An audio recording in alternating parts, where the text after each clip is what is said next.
欢迎来到新闻频道，明星们很高兴您订阅了该频道。一投资巨制来袭，徐克《射雕英雄传之侠之大者》票房命运几何？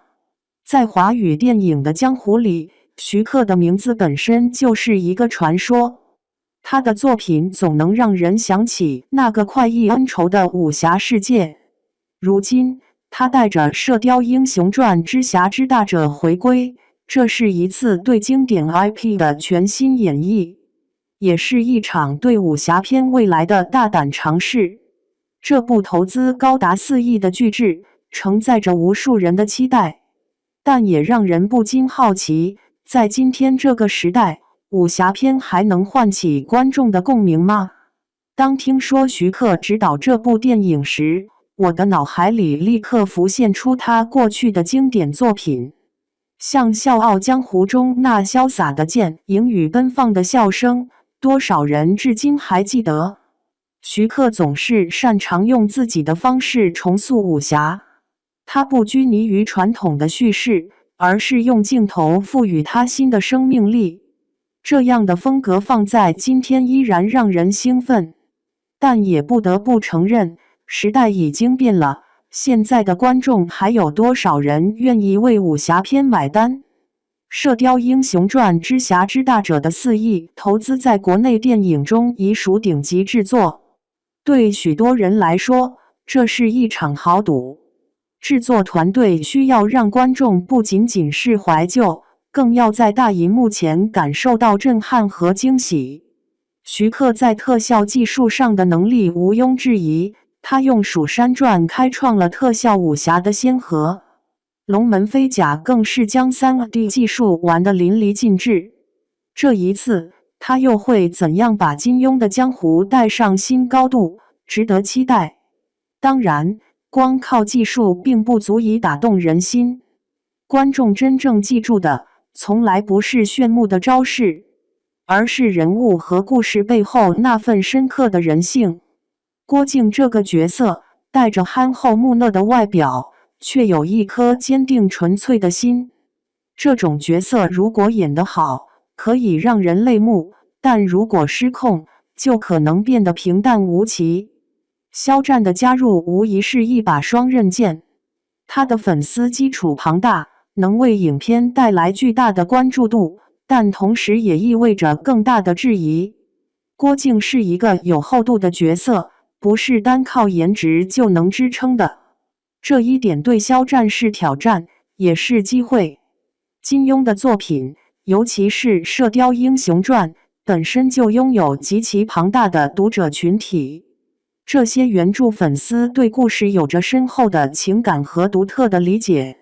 如果改编过于保守，可能会让年轻观众觉得平淡；如果太过创新，又可能引发原著党的不满。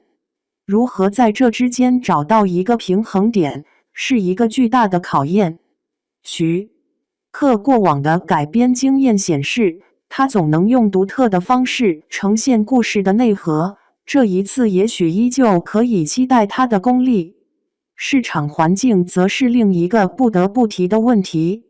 春节档向来是兵家必争之地，强手如林，这让任何一部大片都面临着激烈竞争。同期上映的作品从奇幻到动画，各有亮点，给观众提供了太多选择。在这样的大环境下，侠之大者想要脱颖而出，不仅需要强大的制作实力，更需要精准的市场策略。影片需要足够吸引观众的注意力，才能让大家走进影院。尽管如此，我依然愿意为徐克的这部新作留一份期待。武侠片对很多人来说，承载着青春的记忆，也是一种独特的情感连接。我们需要这样的作品，来提醒我们什么是侠义，什么是江湖。这不仅仅是对经典的一种延续，也是对当下社会的一种反思。在现代生活节奏越来越快的今天，我们的电影世界里似乎少了一点侠气，而这部电影或许能够在一定程度上填补这种缺失。最终侠之大者的成败，可能并不在于它能否成为票房冠军，而在于它能否让人们重新关注武侠，重新思考侠义的意义。票房固然重要，但一个好的作品更需要留得住人心。我会去看这部电影，不是因为它一定会完美，而是因为它承载了我们对于江湖的那一点幻想。如果你也有同样的期待，不妨也走进电影院，感受这份情怀。江湖虽然远去，但它从未真正消失。只要我们还愿意相信，那份侠义精神就永远不会过时。庄达菲采访曝光肖战卷王身份，分享肖战剧组趣事。肖战太努力。近日微博之夜陆续放出艺人们的专访视频，其中就包括获得年度新势力演员的庄达菲。和肖战在《射雕英雄传》里合作，接受采访时，庄达菲直接曝光了肖战卷王的身份。不仅如此，还分享了很多肖战在剧组拍戏过程中的趣事。值得一提的是，庄达菲所述，肖战像一个班长，带领大家做体能训练。肖战的动力能感染剧组每一个人都卷起来，非常努力，拍戏很认真敬业。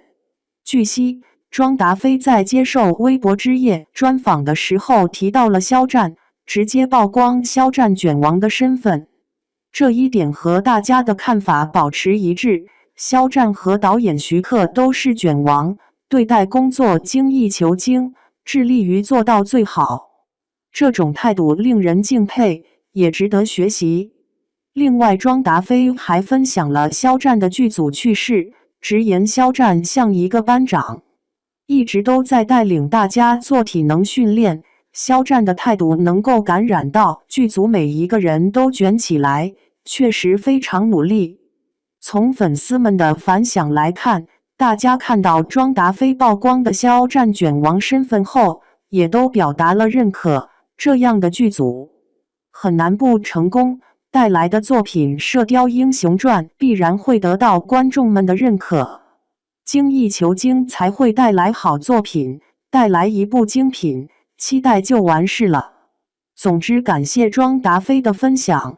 肖战和庄达菲关系很好，私底下的称呼更是很甜很温柔。期待二人合作的新电影《射雕英雄传》，也预祝这部电影大年初一取得很不错的票房成绩，春节档不见不散。